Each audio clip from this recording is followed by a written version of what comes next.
Happy Friday, everyone. Unfortunately, the stock market is having a widespread sell-off this morning as the December jobs and unemployment report came in stronger than estimated, showing that the labor market is still very strong. It came in at 256,000 jobs added for December, much higher than estimated, and the unemployment rate ticked down from 4.2% to 4.1%. This shows the labor market is very resilient. And the JOLTS job opening number from the other day showed more job openings also. So that is spiking bond yields. The 10-year bond yield is above 4.7%. I wouldn't be surprised if it hits 5%. This is a little bit, this is going to weigh on the stock market a little bit. But I think when and if the 10-year bond yield hits 5%, I think that's a good buying opportunity for bonds and stocks. Another reason I think the stock market sold off is obviously this means less rate cuts than expected next year. Perhaps one rate cut or none at all. Obviously, we have to see.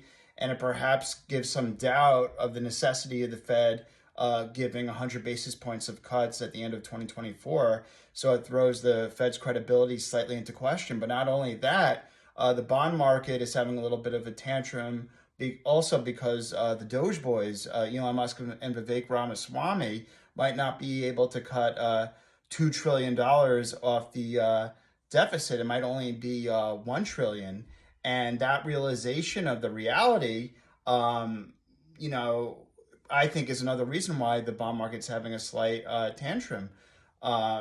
There's a lot of work that needs to be done. And if the spending cuts aren't going to be as much as initially projected or what is probably even necessary, I think that's partially why the bond market's having a little bit of a tantrum. Look, at the end of the day, Elon Musk and Vivek Ramaswamy are going to advertise some of the inefficiencies and wasteful spending the government does, but at the end of the day, they don't have that power. Congress has the power.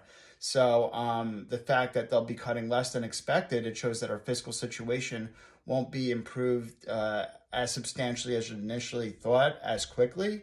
And then that obviously combined with the stronger than expected jobs and unemployment report would mean less rate cuts next year and perhaps a prolonged pause, which as I said, that's why bond yields are rising and that's weighing on the stock market right now. This gives even more emphasis on next week's CPI and PPI inflation readings to see where we are in the inflation picture. I still think next week's CPI inflation reading for December might be a little hotter than estimated.